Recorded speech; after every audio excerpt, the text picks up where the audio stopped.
tugiye kwiga teme muzi mwagiye mubona bagiye bafisha yavugaga umusore umukobwa yanezeza Imana te. Nivyo reka tujye mu byanditswe tudatevye ijambo ry'Imana.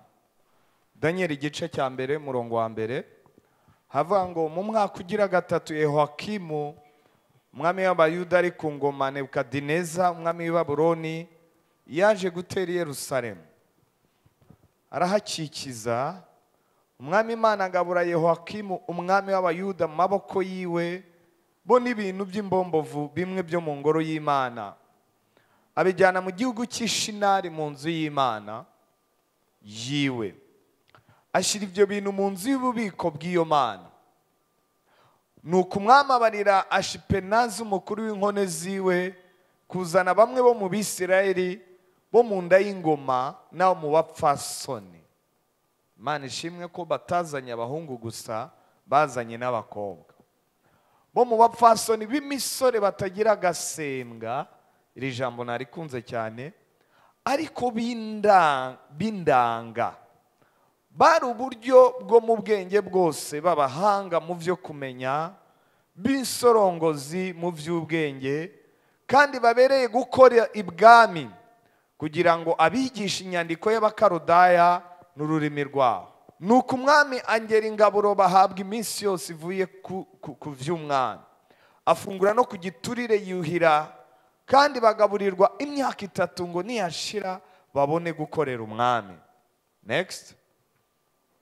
Nuko muri bo mubo muryango w'Abayuda hari Danieli na Ananiya na Mishayeli na Azariya.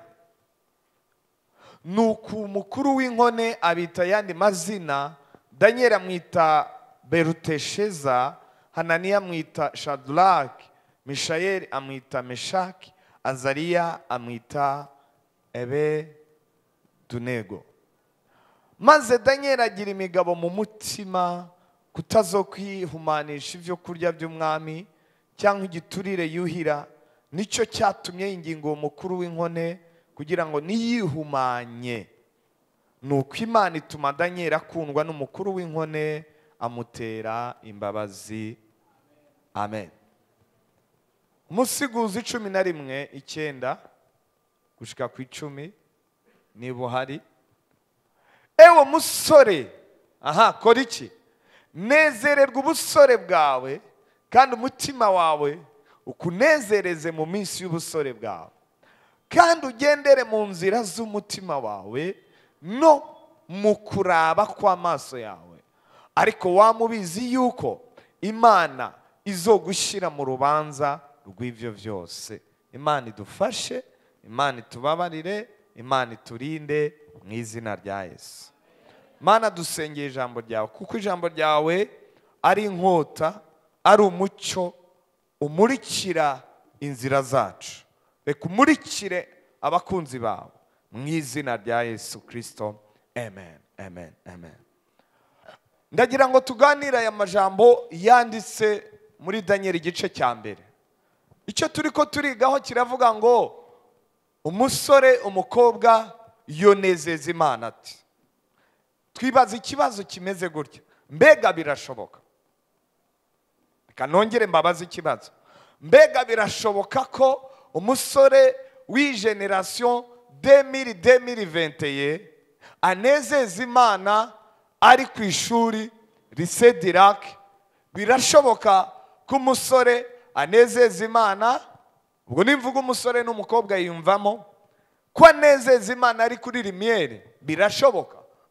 Birashoboka ko umusore anezeza Imana ari harya mu kibano harya uba. Birashoboka. Birashoboka ko umusore anezeza Imana yaratanguye akazi. Birashoboka.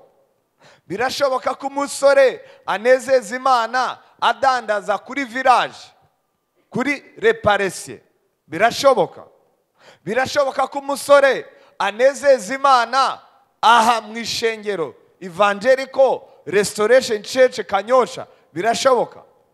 Birashoboka ko umusore anezeza Imana mu kibano, birashoboka.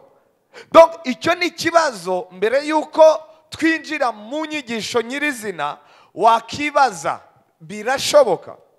Inyishu nakuzaniye iravuga ngo yego birashoboka. Mwari kumamina iyo bamuwa mubyumva. Inyishu iravuga ngo yego birashoboka. Birashoboka ko nanezeza Imana nkiri ku ntebe y'ishuri segonderi. Birashoboka ko nanezeza Imana nkiri ku ntebe y'ishuri muri kaminuza. Birashoboka ko nanezeza Imana nkiri mu kazi. Birashoboka. Yego birashoboka. Birashoboka. Bwira mugenzi wawe ngo birashoboka. Oya mubwire numva uti birashoboka. Mubwire neza uti birashoboka.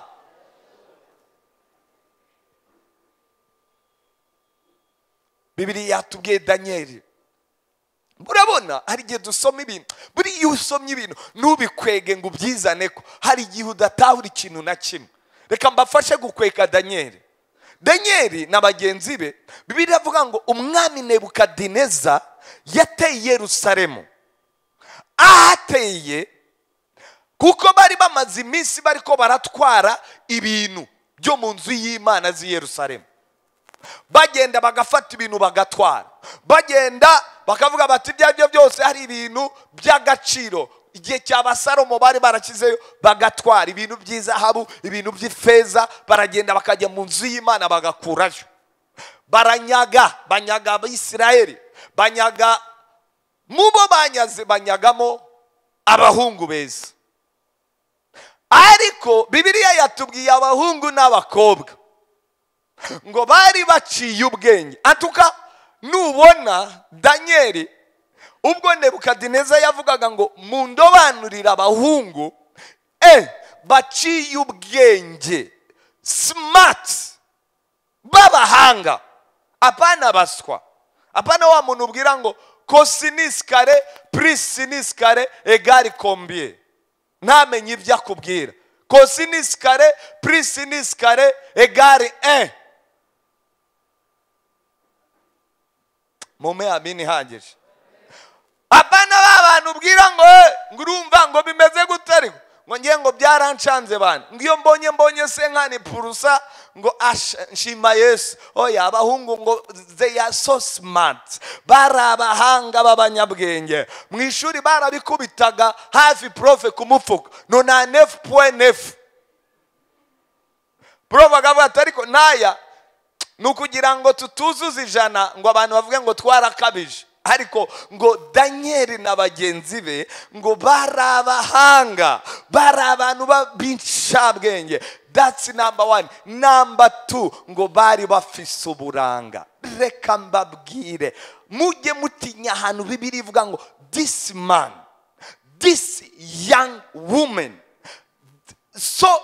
she's so beautiful. Ahantu bazashyira ngo she's beautiful, ujye utinya. He's handsome, ujye utinya. Ariko abantu bazi yuko ubwiza bwacu n'ubwenge bwacu ari ubwo gukoresha hanze, atari ubwo gukoresha mu nzu y'Imana, ari ubwo gukoresha mu by'isi, atari ubwo gukoresha mu nzu ya data. Byose Imana ibiduhera kugira ngo biyisavinge mu bwami bwayo.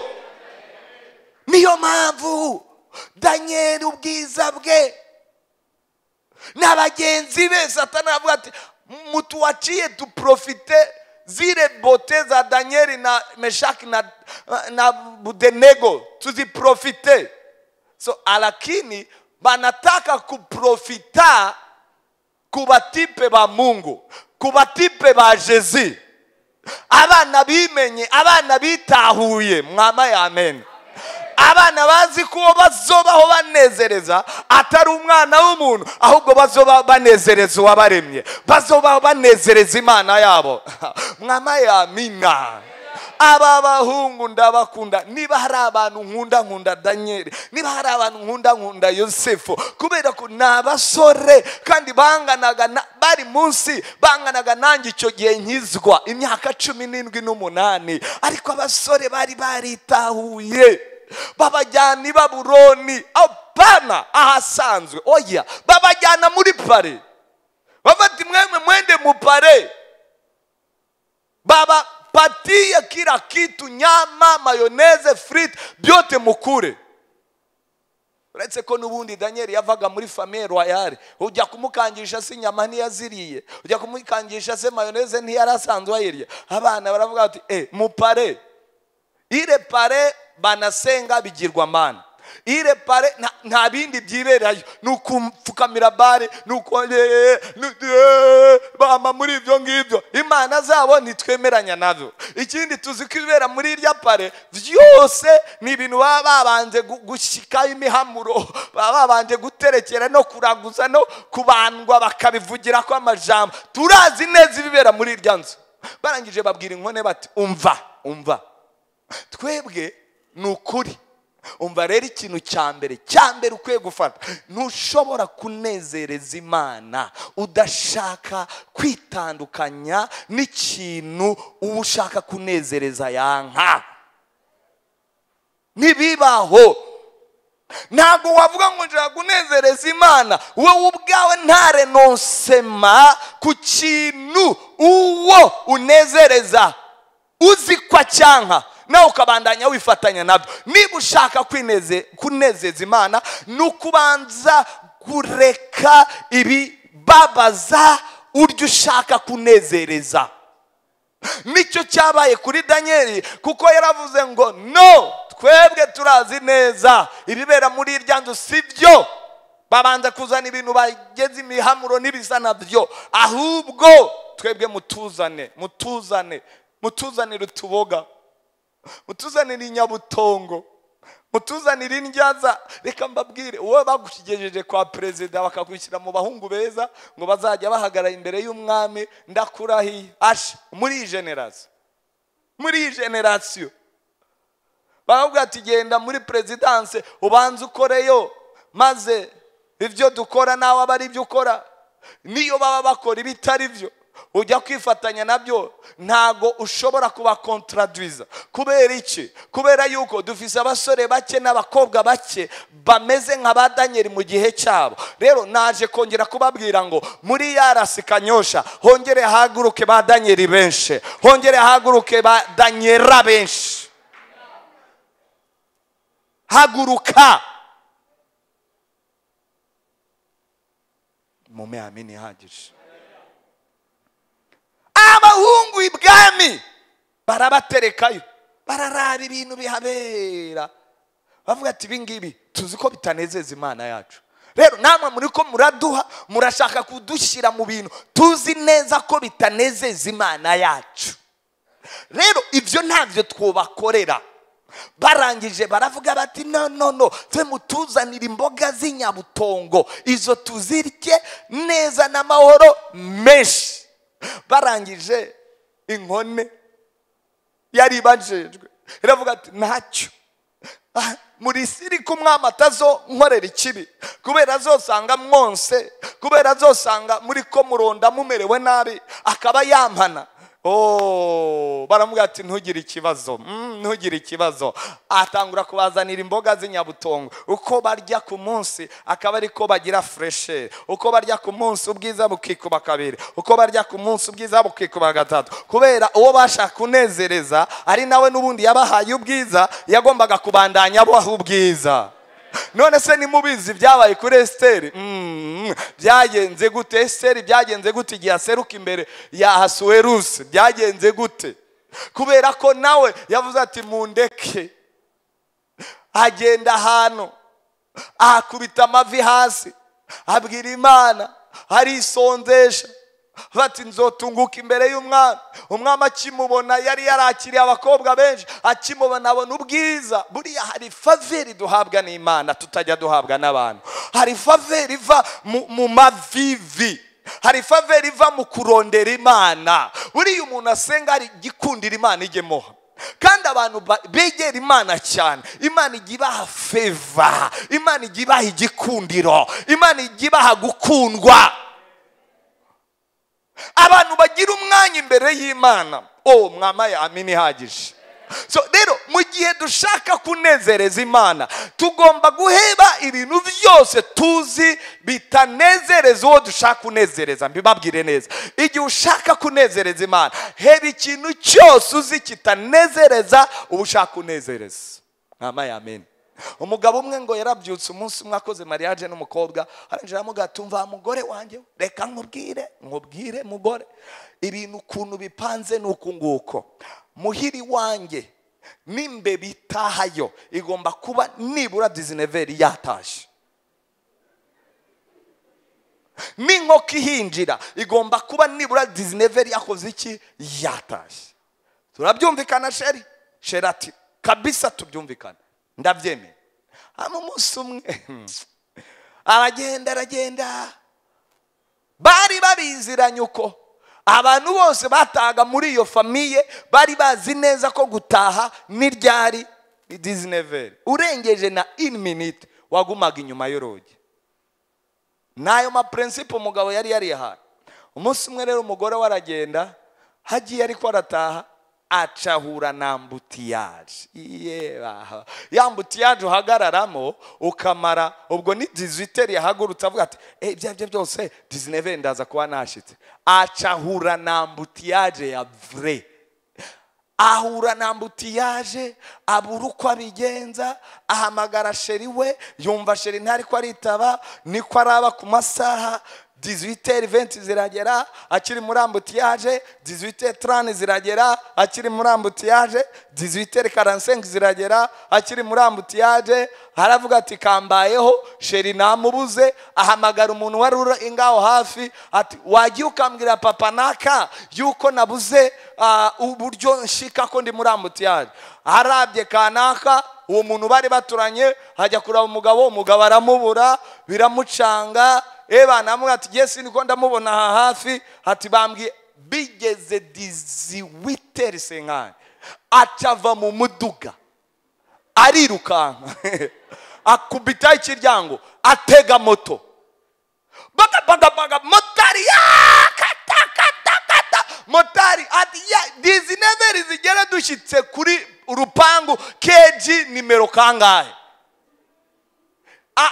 Kibuno mpamaguru paka yagiye kugera ku gipangu portail 19 minute ati batanguye kugara bati yashitse.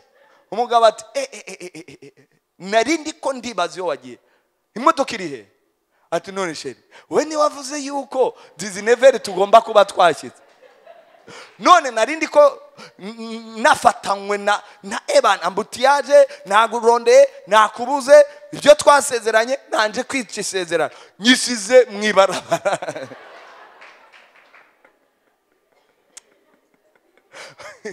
We niba umuntu ashobora kuvuga ati reka mebe byose vreba imodoka y'agaciro ukatsiga mwibarabara ukiruka, we ni wumva ko ari ikintu gikomeye. Umugabo ati niko byagenze ati ntacyo. Baca bongera bahamagara umumotari ati turondeye undi mumotari. Bose bicara kuri motari n'abamotari kuri moto paka bajya kuzana umuduga. Kubera iki? Umudamu yabikoze kugira ngo anezereze umugabo. Isaha bahanye umunota bahanye nabyice. Niba abana b'abantu ushobora kuvuga uti reka ngire icyo nkora kugira nezereze. Umuhungu n'umukobwa bari muri fiançailles. Hama umuhungu habwira umukobwa ko cyari igikobwa kibaju kabisa, igikobwa kinini ariko cyiza. Hanjara kibwira ati tishera ariko rero burya ibibaju jewe nta kuntu burya wagabanya ibiro. Rero kubera umukobwa arakumva yumva karamukubise vraiment. Kweri burya sheri wanjye tuzubaka. Burya vraiment nta kundi bintu binini nka jewe. Mukobwa kubera iryo jambo abwiwe n'umufisheri we kuva uwo munsi atangura jene. Atangura kwitoza kuryama amasaha make urazi burya kimwe mu bintu bibyibushya abantu ni ukuryamira. Atangura kwitoza kunywa amazi n'indimu. Umunsi wa mariage wagiye kugera, wari importable amaze kuba portable. Kubera iki? Yabikoze juste kugira ngo azonezereze sheri wiwe, kuko yumvise ko sheri wiwe abamunezera n'abamaze kuba portable batakiri inconfortable. Rero nagira ngo mubwire, niba abana b'abantu ashobora kumva ko yanezereza mugenzi we, yaheba ikintu naka kubera mugenzi we, how much Imana yo mu ijoro, how much umuremyi wacu tutaheba iki jitse kugira ngo tumunezereze. Niba avuze ati muhungu wa heba ibi, numva ubihebye ari bwuzonezereza, kubera icyo utabiheba kugira ngo unezereze umukunzi wawe wo mu ijoro? Kuki utabiheba kugira ngo unezereze umwami wawe wo mu ijoro? Kuki utabiheba? Umva, nicyo rero Yesu ariko aratugomba ko uyu munsi, niba ushaka kunezereza Imana yawe, number 1, hari ibintu utegerezwa guheba kubera uzi ko umuremyi wawe atabikunda. Uheba icyo umuremyi wawe adakunda kugira ngo unezereze umwami wawe. Mwama ya amina. Point number 2. Cya kabiri,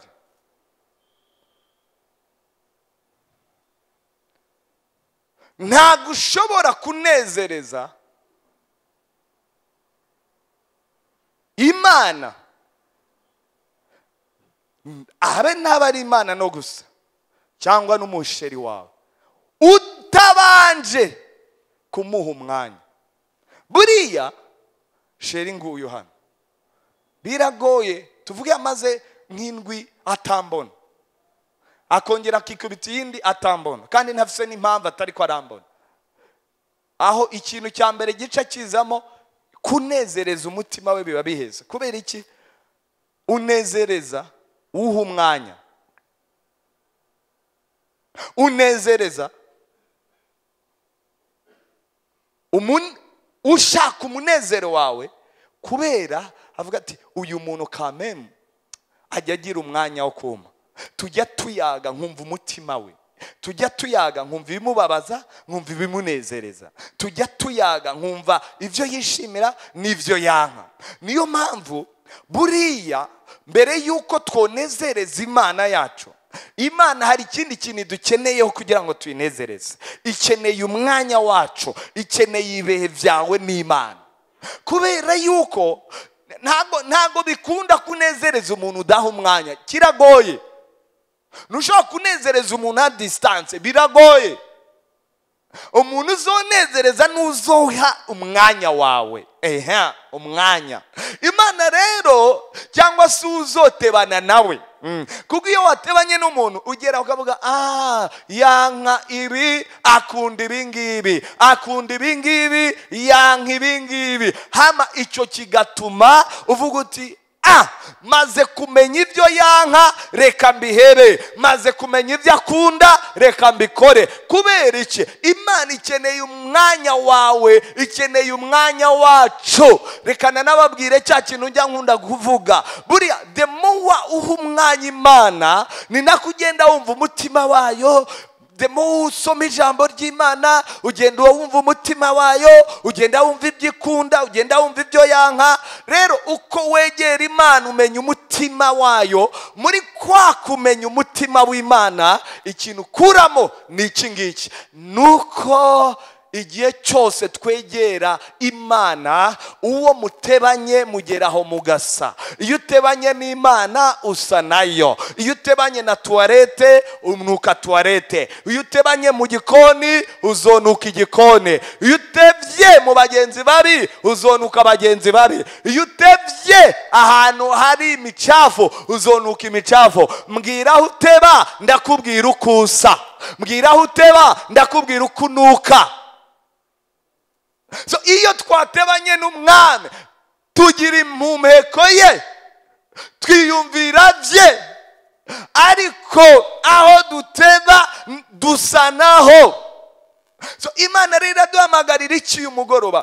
Kugira ngo uyinezeze, ongera ugire ibihe byawe nayo, ongera ugire ibihe byawe n'Imana. Bibiliya iravuga ngo Mose yazamukaga ku musozi akajya gutebana n'Imana, ngo yamanuka, amanutse gutya bagaca baraba mu maso, nta muntu n'umwe yamurabaga kubera yari amaze gusa n'Imana. Kuko Imana biragoye kuyiraba, Imana biragoye kuyitumbera mu maso igihe cyose udasa nayo, igihe cyose nta kwera kuri muri wewe. Niyo mpamvu ijambo ry'Imana rivuga ngo mwegere ubuntu, intebe y'ubuntu mudatinya, kuko igihe cyo gutabarwa nikigera namwe muzotabarwa, intebe y'imbabazi namwe muzohabwa imbabazi. So iteka kwegera intebe y'ubuntu, kugira ibihe n'Imana, kugira umwanya uvuga uti Mana ndaje ndaguhaye uyu mwanya. Ibi biduha iki? Biduha igicapo kivuga ngo uwo mwegera usa nawe, uwo mwegera umera nkawe, uwo mwegera umenya agahinda ke, uwo mwegera umenya ibyishimo bye, uwo mwegera umenya ngo yanka ibi akunda ibi. So twongere duhaguruke, kuko ntushobora kunezeza Imana utayiha umwanya. That's number 2. Number 3, cya gatatu nicyo nsorezeho.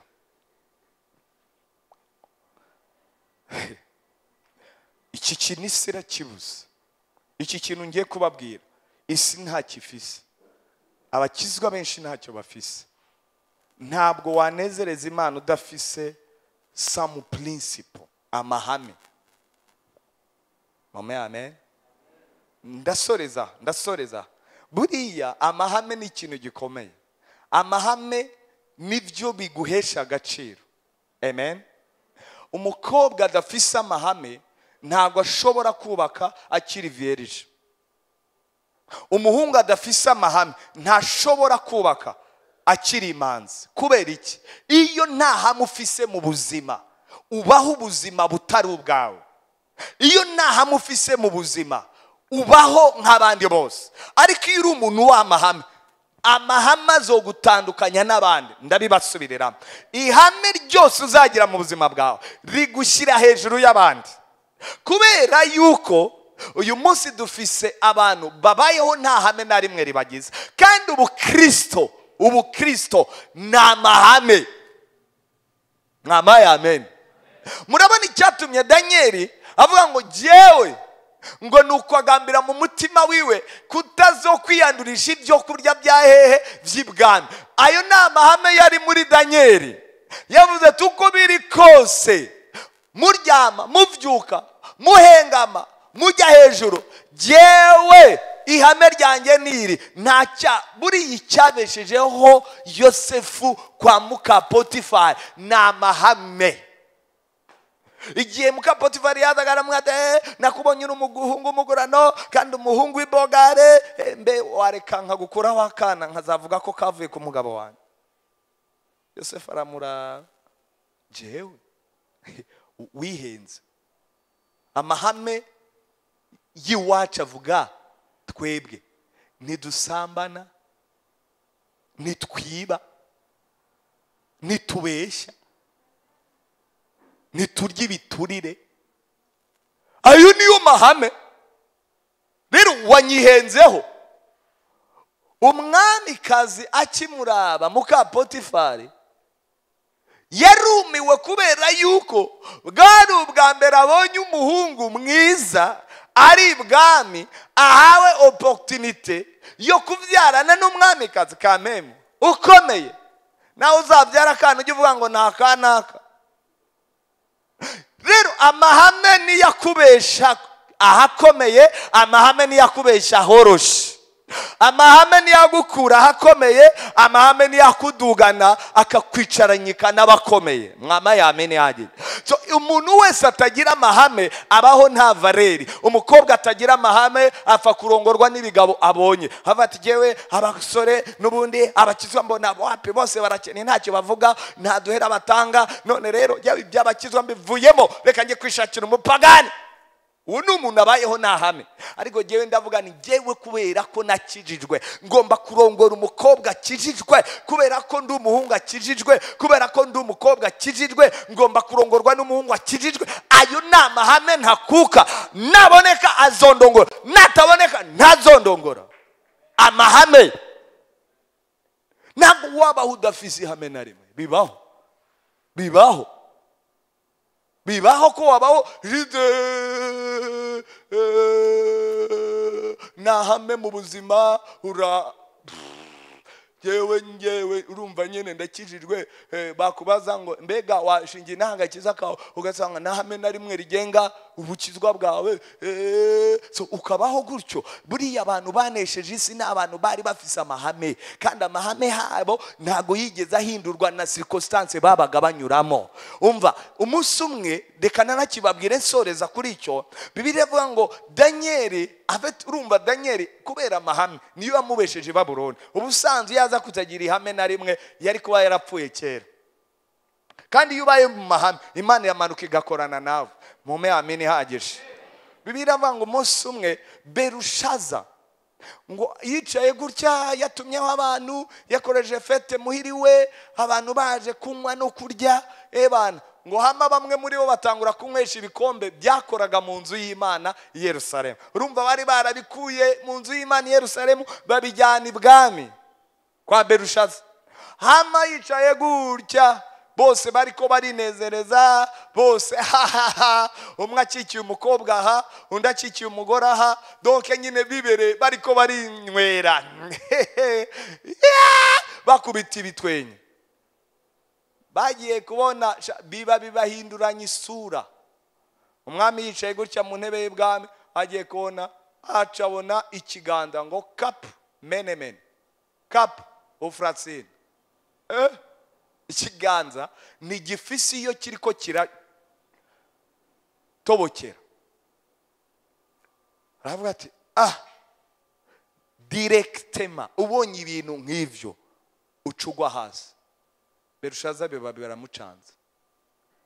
Utungira kuri Daniel 5:17. Hama haza umudamu aramubwira ati ariko rero igihe cy'ingoma ya Suko nawe yari umwana w'umwami Nebukadineza. Eba hari umuhungu yitwa Daniel.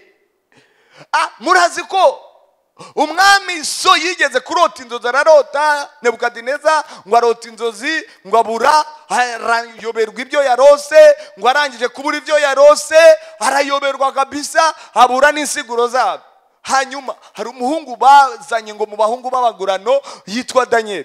Ngo umuhungu yarimo imwe mu y'Imana, ngo kandi ngo yaraje arangije amusigurira ibyo yarose, anamubwira n'ibyo yarose. Bati muzana uwo muhungu, baca bazana Daniel. Igitangaje rero bantu b'Imana, abantu baba ku mahame nta kintu kibahindura, nta kintu kibanyiganyiza. Umukobwa yibera mu mahame, uzuri igipagani ufise vewiti, akakura bakavuga ati jyana ayo mavewiti yawe. Yewe sibyo urabinkangisha, jewe curanzanira ibyo byiwawe. Afite umukozi w'Imana afise amahame yiwe, nta nyiganyizwa n'ibyacitse, n'ibyagiye down, n'ibya up and down. Oya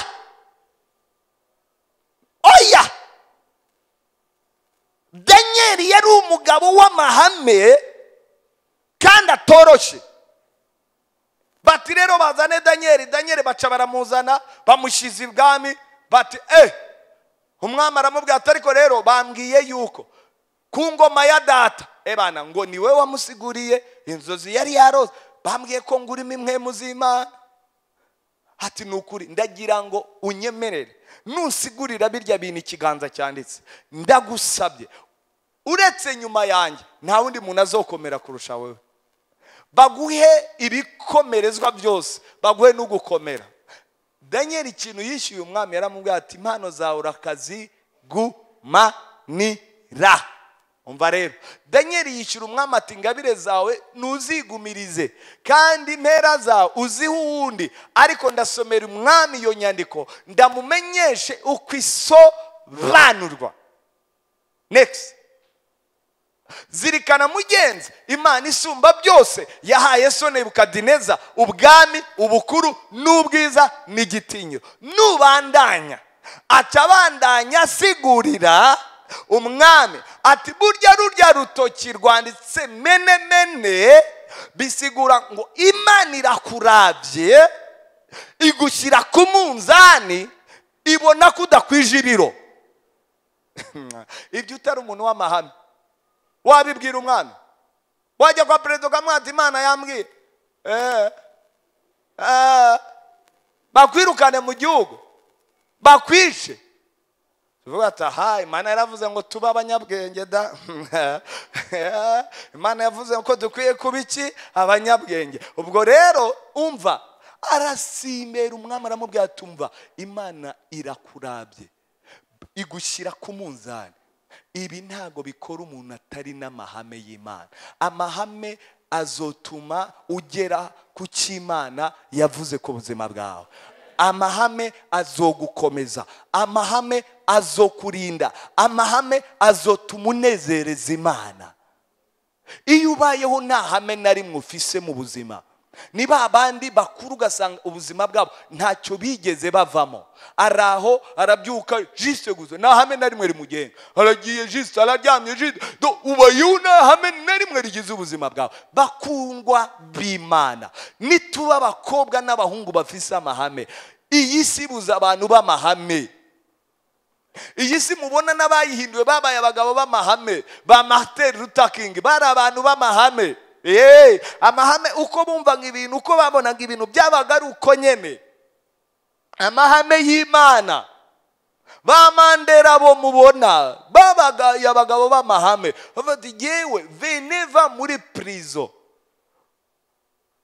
imyaka 29 wugaranwe ahantu hamwe uzira ikintu. Bagaruka mbega cya kintu uracogora ukavuga ati no, ngewe nzoruhuka mbonye umunyafrika asigaye avugana n'umuzungu neza, nzoruhuka mbonye umunyafrika muri South Africa. Abo ni abantu b'iki? B'amahame. Akavuga ati no kwemera kubitangira ikiguzi. None niba abo batarimo mpwemu yera, ashobora guhagarara ku ihame akarigumya akarivamo, akavuga ati jewe ntawe unkura kuri ibi, ntawe umpinduza kuri ibi, kandi gasita mbona ko ari amahame meza. How much more twe dufise mpwemu yera, how much more twe Kristo atuye muri twe. Wahagarara ku mahame. Soreje ahantu, amahame niyo azotuma unezereza Imana. Amahame niyo yatumye Danieli. Urazi Danieli, Bibiliya avuga ngo baramugerageza ngo bashaka kuraba ko hari icyo bomurega, ariko barakibura. Baravuga bati okay, ikintu cyonyine twofatira kuri Danieli ni biriya bintu yihaye byo gusenga. Reka dushyireho iminsi 30 dutanga itegeko rivuga ngo nta muntu akwiye gusenga Imana atari Imana z'ibwami. Bashyiraho iryo tegeko. Aho niho bashaka kumugeza. Ihame Danieli yari afise ngo minsi yose yarabyukaga agapfukama mu madirishya yerekeza Yerusalemu. Iryo ryari ihame, ryari ihame. Hama bashaka ko ayo mahame yiwa yahindura. Ntayo yigeze ahindura, kuko yaravuze ati uko biri kose jewe nzobandanya senga Imana yo mu ijuru, nzobandanya mfukamira Imana ya Abrahamu, nzobandanya mfukamira Imana ya Isirayeli. Soreja nicyo bashaka kumugeza. Baragaruka basanga aracya ihame ryiwe ntiryigeze rihinduka. Barangije baca bajya kumurega, twabonye umugabo ntihigeze ahinduka, kandi twarabitegetse ko bashyira umwami Darius. Wabonye Danieli yabirenze ko, kandi Danieli yari umugenzi wa Darius, kubera ari Darius yari yarabisinye. Avuga ati okay, nta kundi.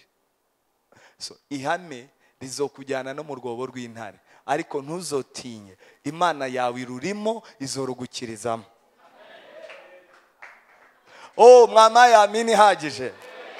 hari igihe amahame yacu atujyana no mu nzobo z'intare, ariko Imana ishimwe, iyo wahagaze ku ihame rizima ry'ubumana, nubwo woshika mu rwobo uzosangayo Yesu avuge ngo humura ntacyo ba, humura intare ntizikurya, humura imbwebwe ntizikurya. So amahame yacu hari igihe atugeza mu rwobo rw'intare, ariko Imana yiteguye kugusanga ikagukizayo. Umva, amahame yawe hari igihe akujyana mu mpimba. Yosefu ihame rye ryamujyanye hehe? Mu mpimba, ariko Imana iriyo no mu mpimba izogukurayo. Wowe niba uhagaze ku ihame ry'Imana ukaba uzi ko utatanye, hagarara, komera, shikama. Rikujyana mu mpimba, Imana iriyo izogukiza. Rikujyana mu rwobo rw'intare, Imana iriyo izogukurayo. Imana ibaho umugisha mu izina rya Yesu.